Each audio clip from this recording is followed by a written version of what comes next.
Este es el cuarto programa que lo realizamos en este año y que comenzamos por analizar las disposiciones relativas a los derechos, del pueblo, a los derechos de los ciudadanos y destacamos y señalamos muy especialmente el tema del discrimen que está tipificado en el artículo 11, numeral 2 de la Constitución de la República. Luego después tratamos sobre el matrimonio, las consecuencias y responsabilidades que tiene el contrato solemne del matrimonio, y también tratamos sobre las causales del divorcio. Entre las causales de divorcio habíamos señalado inclusive las reformas que antes el abandono, causal de abandono era mínimo 1 año, ahora es de 6 meses que haya o que existe el abandono, destacando o aclarando o ratificando el tema de que el abandono tiene que ser absoluto, no es lo mismo abandono que separación. También dentro o como consecuencia del divorcio existe la figura de la disolución de la sociedad conyugal.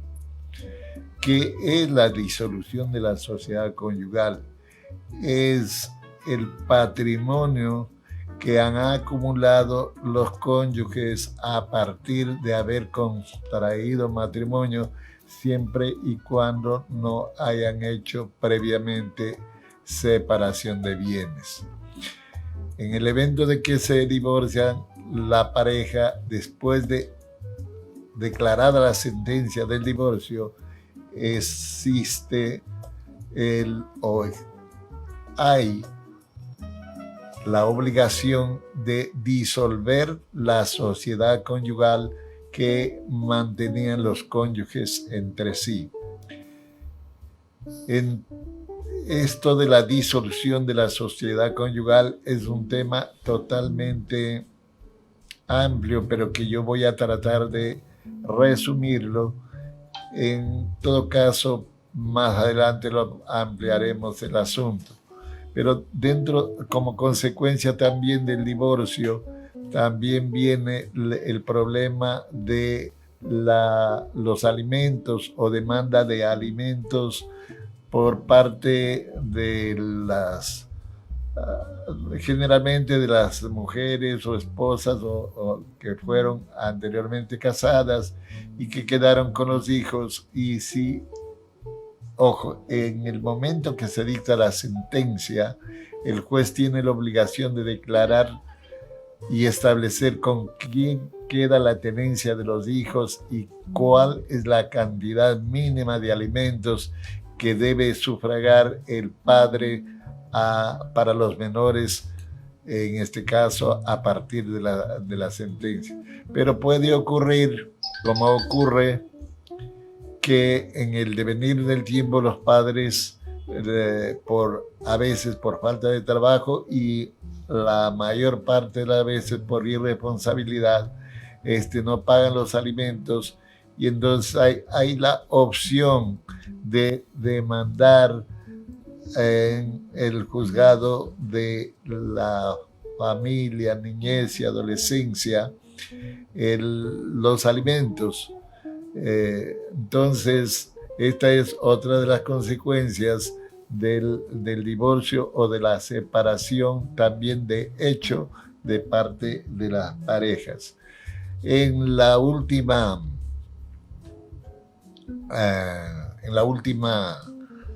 exposición que hicimos, las damas abogadas que trabajan en este consorcio manifestaron su voluntad de realizar o poner a las órdenes de manera gratuita, sin cobrar honorarios, todas las demandas que digan relación con de alimentos, todas las demandas de alimentos. Las abogadas de aquí del estudio están dispuestas a patrocinarlo sin el pago de honorarios, de manera gratuita. Pero aquí viene un reclamo rotundo también de parte de los abogados, y otro de los abogados de aquí del estudio dijo, en cambio, yo me comprometo a defender gratuitamente a los maridos demandados. Entonces, aquí hay contradicción, aquí mismo en el estudio. Las mujeres quieren defender gratuitamente a las mujeres demandadas y los abogados quieren defender gratuitamente a los hombres. Pero a propósito de esta situación de demanda de alimentos, y cuando nosotros hablamos del tema los derechos del pueblo, surge una figura en el campo eminentemente práctico y jurídico. ¿Qué tiene más valor? ¿La ley o el derecho? ¿O los derechos? Ocurre que los jueces, ciertos jueces, se limitan de manera tajante a establecer que así dice la ley y así lo aplican, sin considerar que actualmente los jueces están obligados no solamente a respetar, a aplicar la ley, sino especialmente a aplicar los derechos. Los derechos son garantías fundamentales. Y viene aquí el ejemplo práctico. En la semana pasada, un ciudadano acude aquí al estudio a solicitar el patrocinio porque estaba demandado, se había enterado que está demandado por alimentos y que tenía que pagar una suma aproximadamente a $9,000. Ocurre que esta es una pareja que a la altura del 2014 tienen un impasse entre marido y mujer, y la mujer se separa una semana del marido, y en ese lapso de la separación ella pone la demanda de alimentos, y luego después se reconcilian, y ella nunca le comentó al marido que estaba demandado por alimentos. Y cuando el juez califica la demanda y ordena que se cite al demandado en su domicilio, quien coge la demanda, la boleta de notificación que está demandado, es la misma mujer. El citador, en vez de entregar la demanda, como dice la ley, al demandado, él le deja la demanda a la mujer. Y el citador dice que las otras dos boletas las pegó en la puerta. Si es así, la primera boleta y las otras dos boletas la cogió y la escondió la mujer, y nunca le hizo saber al marido que estaba demandado ni que había sido citado con la demanda. Y como mantuvieron reanudaron la relación a tal punto que mejoraron su situación tanto económica como personal y familiar, a tal punto que procrearon una nueva criatura. Y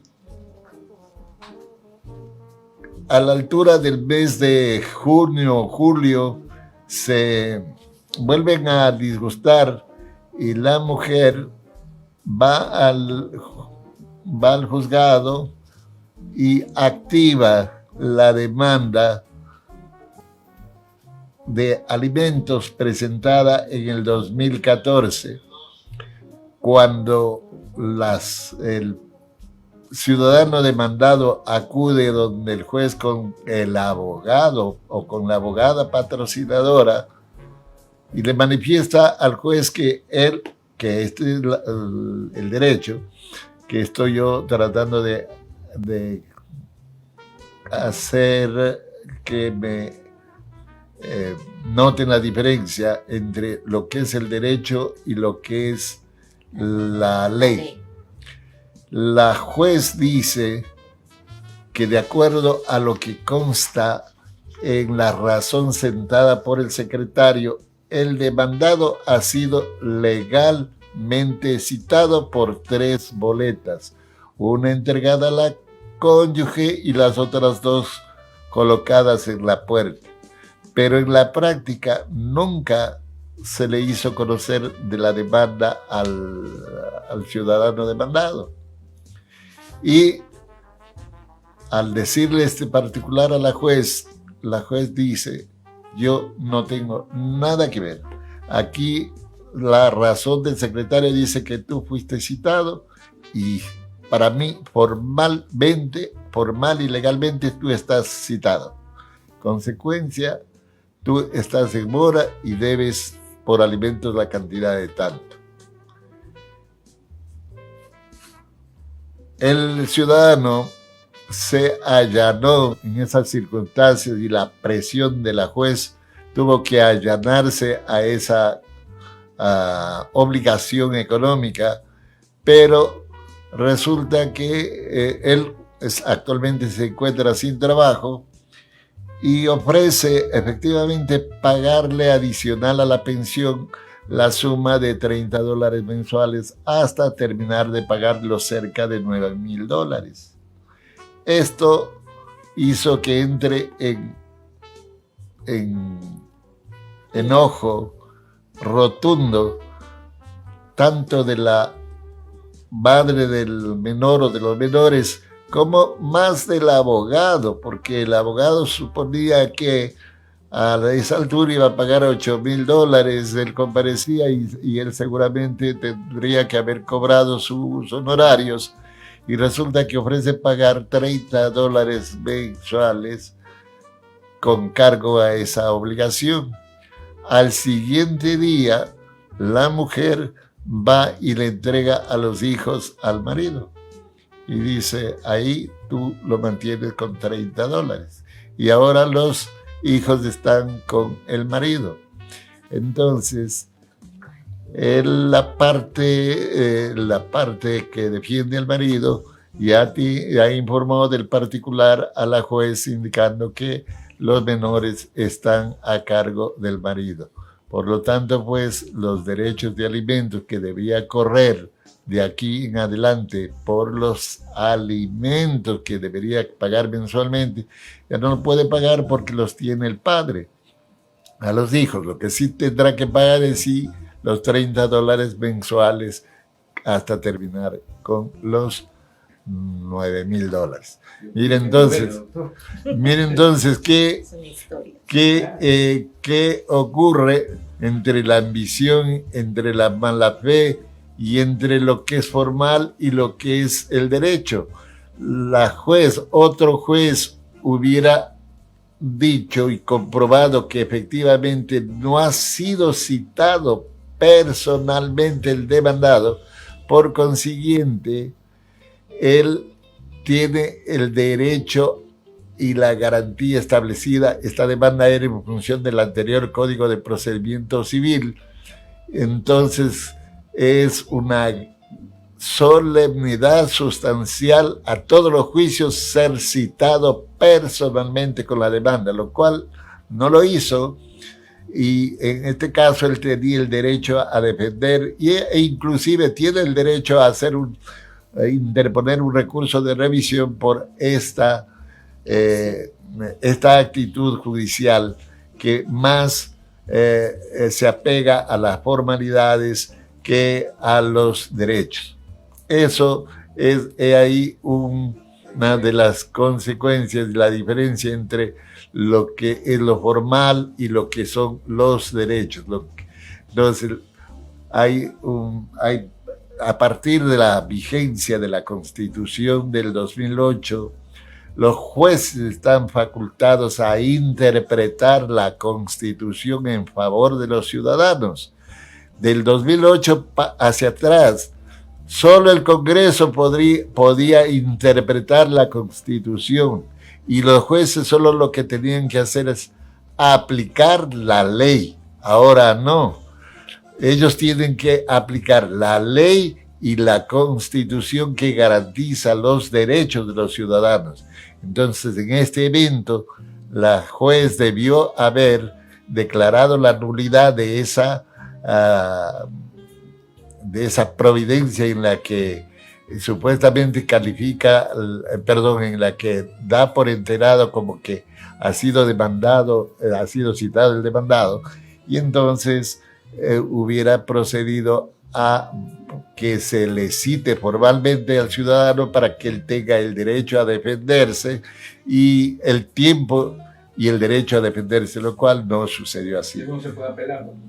En este caso, él, como ya lo retornaron los hijos a donde él, y él va a tener que pagar los $30, que es más difícil a la pobre señora tener que cobrar los $30.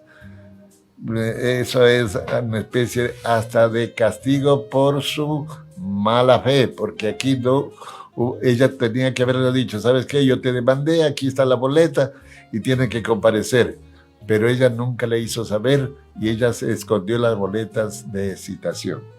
¿Qué vale más, el derecho o las formalidades? Eso es una valiosa experiencia que aquí en el estudio hemos conocido y que lamentamos lo ocurrido, porque aquí pierde la mujer, pierden los hijos y queda también la marca con el marido de que está demandado, y de esto moralmente creemos que no es lo procedente. Esa es una puntual experiencia que nosotros aquí en el estudio la vivimos personalmente. Hablando del divorcio nuevamente, también olvidaba decir que los divorcios que son por mutuo acuerdo los pueden tramitar, practicarse o celebrarse en cualquier notaría, siempre y cuando sean de mutuo acuerdo. Los divorcios contenciosos sí son necesariamente en los juzgados del país. A propósito, entonces, viene uno de los de las personas que observa este canal, nos ha hecho una pregunta en el sentido de que ¿cuál es la función del notario? ¿Cuál es la función del notario y qué es una notaría? Entonces, amerita explicar qué es el notario. El notario es un funcionario del Estado que es el encargado de dar fe pública de todos los actos que se celebran o celebran las personas en la notaría. Un contrato de compraventa, un contrato de un reconocimiento de firma, un testamento, son hechos que solamente se lo deben realizar en las notarías. Y los notarios tienen la obligación de atender esta situación del divorcio, y a ellos les conviene porque de igual para casarse creo que vale aproximadamente $60 a $70, para divorciarse por mutuo acuerdo en la notaría hay que pagar como casi cerca de $400. Entonces más caro sale divorciarse que casarse. Así que ya. Por otra parte, todo lo que tiene la notaría o todo lo que se hace en la notaría son documentos públicos y todos los ciudadanos pueden acceder libremente pagando la tasa pertinente a obtener las copias de cualquier documento público, a excepción de los testamentos cerrados que no estén ejecutoriados. Después de que está ejecutoriado el testamento, quiere decir que ya se abrió el testamento y por lo tanto está abierto también el documento y se convierte en documento público. Entonces esa es la función de los notarios. También los notarios ahora siempre están facultados para celebrar o garantizar la compra-venta de vehículos, ¿no? Cuando una persona quiere vender un vehículo, tiene que ir a una notaría a celebrar el contrato de compra-venta y este contrato debe ser reconocido, sus firmas y rúbricas, por parte de los notarios. Quiero destacar un detalle con respecto a lo que era antes la notaría y lo que es ahora, lo que son ahora las notarías. Antes se podía hacer una escritura en el estudio jurídico de cualquier abogado y simplemente se iba a pagar el valor que fuere y ya está firmado por las partes y eso era ya escritura pública. Pues hoy no es así. Los comparecientes a la celebración de escrituras deben obligatoriamente asistir a la notaría y en la notaría el notario toma la cédula del compareciente a la suscripción del documento y abre una página que todas las notarías están conectadas con el registro civil. Entonces abre la página del registro civil y constata que la cédula y números de cédula y estado civil de ese ciudadano es la que está en ese momento compareciendo a la suscripción del documento. Por ejemplo, hay personas que tienen la cédula de soltero y en la práctica ellos están casados. Ese detalle sale en el sistema, en el registro civil, aunque en la cédula diga yo soy soltero. ¿Ah? O viceversa también, que puede estar divorciado o que puede estar también viudo, ¿no? Entonces ahora ya hay esta posibilidad en la notaría, que es la encargada de verificar la autenticidad de los comparecientes a firmar un documento público. Doctor, felicitaciones por el tema, dice desde FATV. Felicitaciones por el tema. Lo que siguen por FATV. Sí, yo le agradezco de manera particular a nuestro común amigo Cristian Cabrera, que es el director de la Escuela de Formación de Artistas, que es la persona a la vez que nos está facilitando la reproducción de esta transmisión. Estamos transmitiendo en vivo y él está retransmitiendo desde el estudio que lo tienen Los Altos del Ramada. Sí, entonces, ya. Bien. Doctor, una pregunta. ¿Desde cuándo se puede uno divorciar en las notarías? ¿Desde cuándo? En las notarías se puede divorciar o se pudieron divorciar en las notarías desde la reforma al Código Orgánico Código Orgánico General de Procesos. Este es una reforma al Código Civil, al Código de Procedimiento Civil. Entonces ahora los notarios, y también hay una reforma a la ley notarial en que los notarios pueden divorciar a las personas siempre y cuando sea por mutuo acuerdo, e inclusive cuando hay hijos, pero en el caso de que hubieran hijos, el notario exige que previamente las partes que van a divorciar, los cónyuges, vayan a un centro de mediación y en el centro de mediación acuerden cuál es la situación económica en la que van a quedar los hijos y la tenencia, quién queda con los menores y cuál es la cantidad de alimentos que debe sufragar el alimentante. Con esa acta del centro de mediación, el notario o notaria puede proceder a la disolución del contrato matrimonial.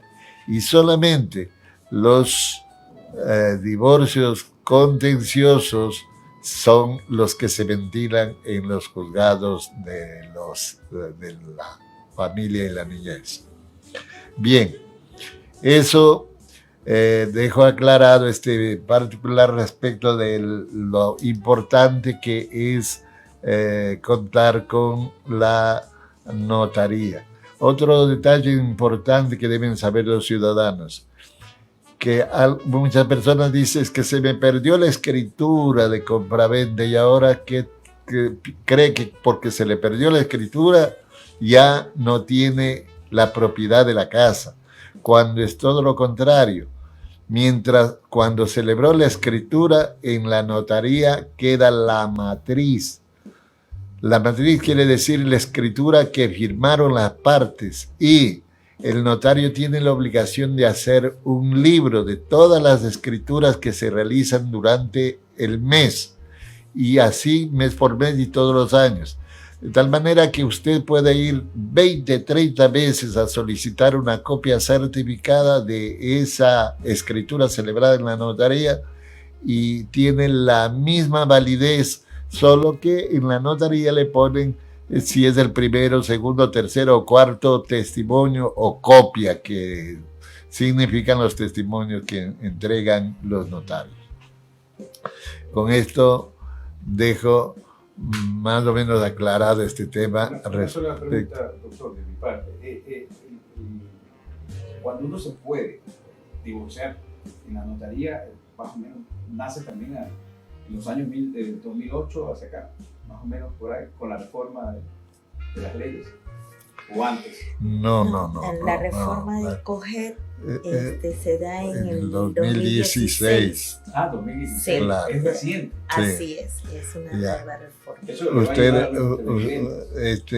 Yo debí explicar que en este momento, en esta transmisión, nos está acompañando la abogada María Guirnalda Yerovi y ella pues nos va a ayudar o nos está ayudando en la parte mecánica de este asunto. Quiero compartir con ustedes, directa audiencia, en la Constitución de la República existe un artículo que es el artículo 173, que le voy a pedir precisamente a la abogada que tenga la fineza de dar lectura a lo que dice el artículo 173. Buenas noches, queridos televidentes. Voy a proceder a leer el artículo 173.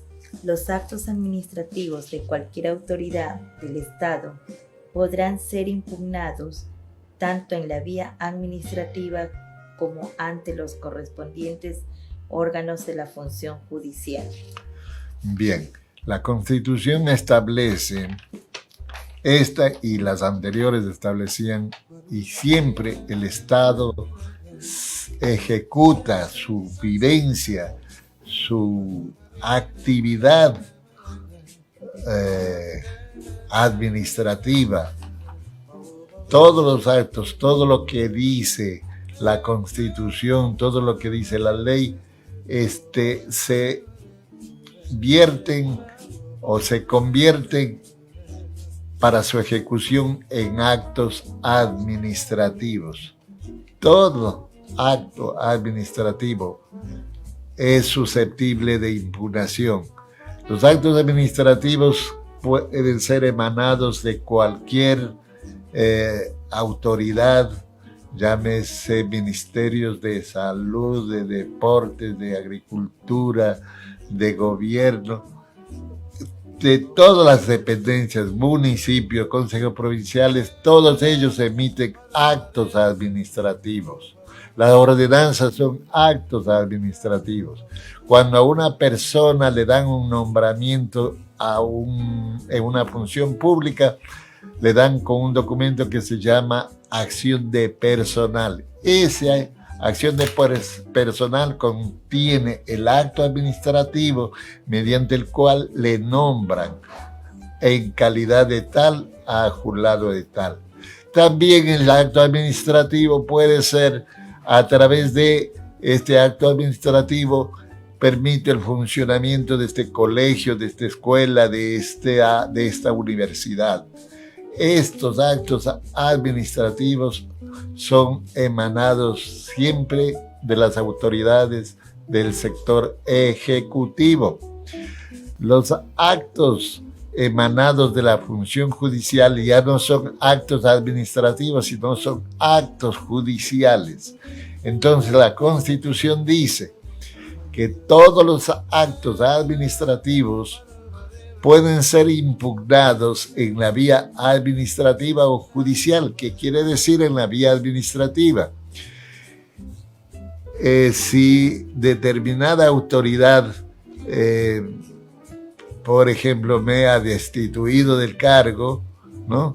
Yo debo ante la misma institución, ante la máxima autoridad de la institución, realizar un trámite de carácter administrativo para que se revoque ese acto administrativo.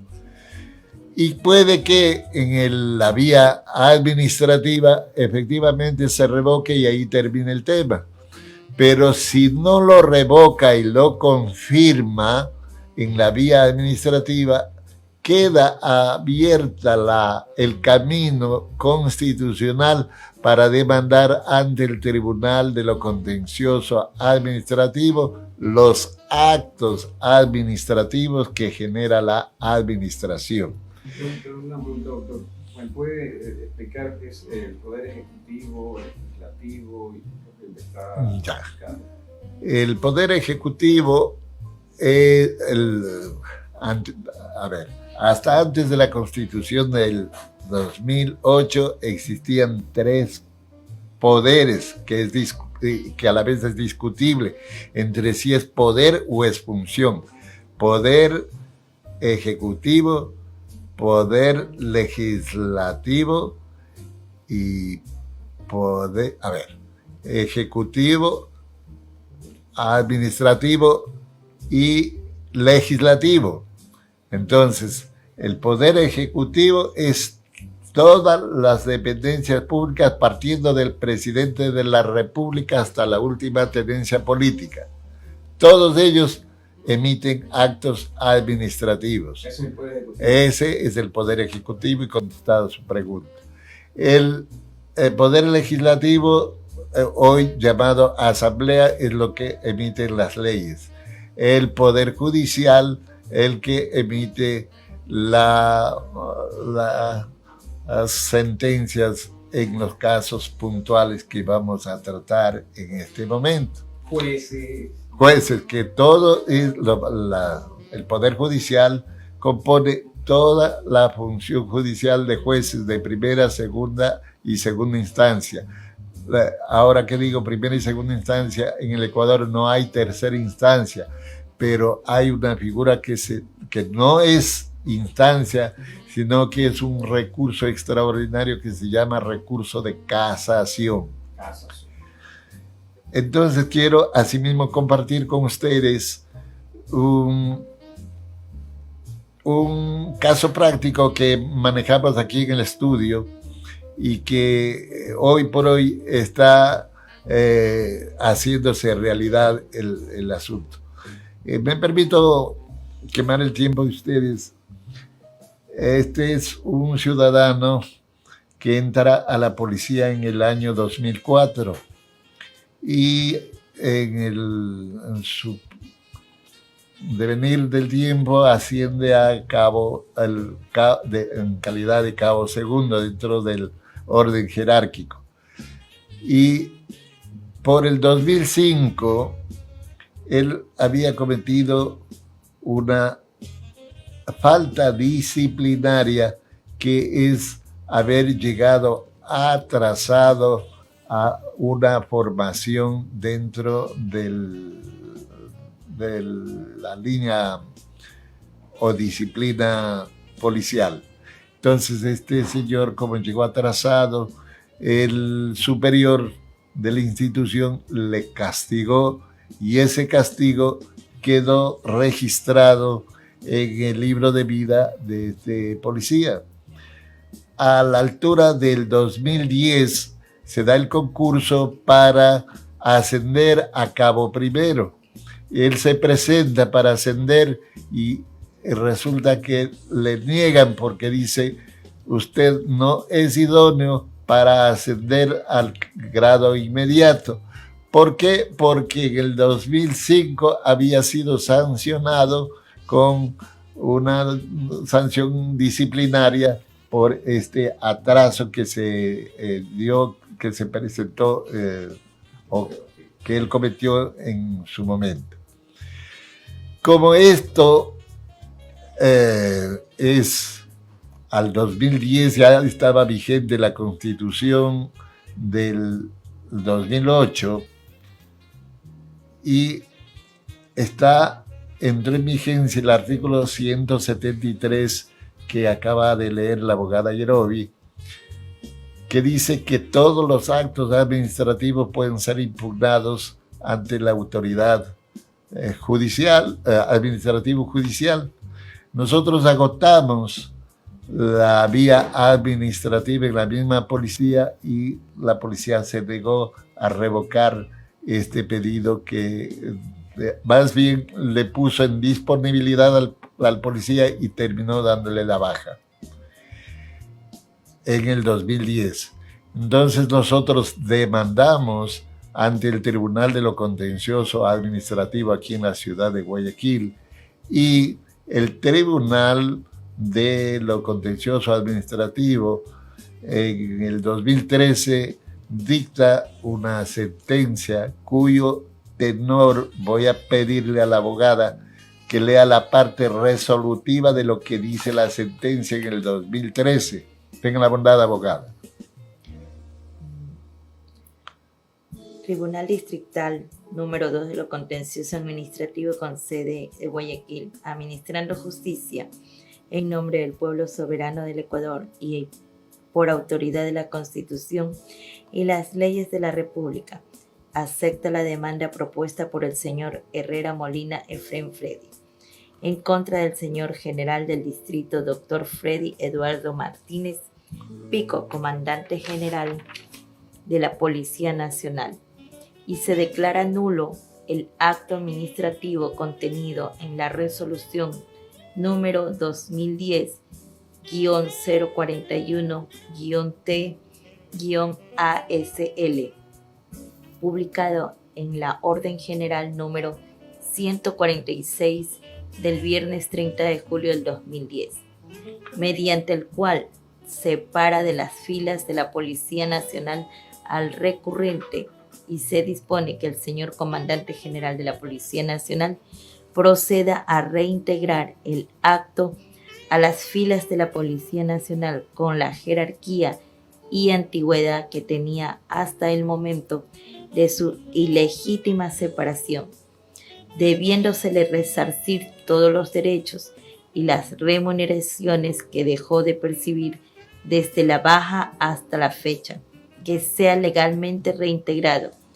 Se le concede al señor comandante general de la Policía Nacional el término de 15 días para que cumpla con el reintegro y de 30 días para que pague al accionante las remuneraciones y más beneficios de ley, sin costas ni honorarios que regula la notificación. Gracias, abogada. Esta sentencia la dictó aquí el Tribunal de lo Contencioso Administrativo, que en resumen ordena el reintegro del policía a las filas de la policía y el pago de la remuneración contados hasta el día en que sea legalmente reintegrado. Pero ocurre que tanto la policía como el señor Procurador General del Estado interpusieron el recurso de casación ante la Corte Nacional de Justicia, ante la Sala Especializada de lo Contencioso Administrativo de la actual Corte Nacional de Justicia. Y la semana pasada, recién la semana pasada, nos notificaron con la sentencia de la Corte Nacional de Justicia en que niega el recurso de casación y ratifica la sentencia dictada por el Tribunal de lo Contencioso Administrativo de Guayaquil, y ya el juicio fue remitido acá a la ciudad de Guayaquil para que el tribunal ordene la ejecución de la sentencia. Entonces, esta es una de nuestras modestas experiencias en el campo del derecho administrativo. Gracias. En todo caso, es el señor Herrera al que hay que felicitarle, porque él es el beneficiario de esta acción que nosotros hicimos desde aquí, desde el Estudio Jurídico Hierobí Asociados. Esto es lo que quería participarles a ustedes. Yo más bien quiero, por este momento, entiendo que todas las personas por la hora están muy ocupadas y quiero, claro, pero también quiero agradecer, a las, aquí tengo anotado, el anterior programa han visto 4.391 personas y han reproducido nuestro programa 1.703 personas. Yo les agradezco a todas las personas que han tenido la gentileza de mirarnos en este canal. Nosotros seguiremos trabajando y haciendo esta labor social, que es hacer conocer los derechos del pueblo. Y nuevamente dejar constancia que las abogadas del estudio están dispuestas a brindar la colaboración para atender las demandas de alimentos sin cobrar honorarios, de manera gratuita. Y por ahí, a manera de broma, por cierto, el abogado Calle dijo, bueno, entonces yo voy a defender gratuitamente a los hombres, porque no hay quien lo defienda, en este caso a los hombres. Este aplauso va para la abogada. He creado una pugna jurídica. Sí, así es, una pugna jurídica en el estudio. Bien, quiero agradecer también a Carolina, que me escribió desde Italia, que ella me había visto en uno de los programas. Muchas gracias. Igual a su esposo. Y también quiero agradecer a la familia o a las personas y familiares que han llamado a felicitarlo al abogado Calle desde Manabí, desde Portoviejo, porque pudieron apreciar la intervención de parte del abogado Calle en el programa anterior.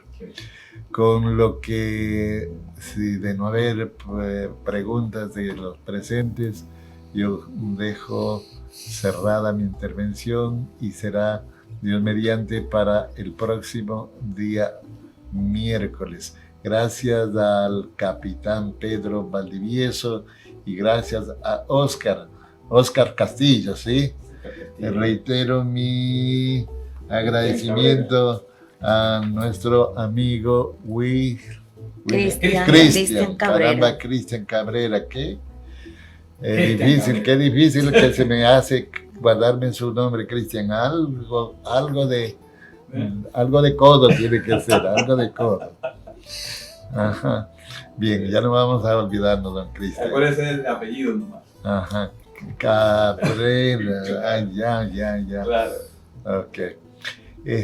Bien, muchísimas gracias y buenas noches. Tengan un feliz sueño. Gracias.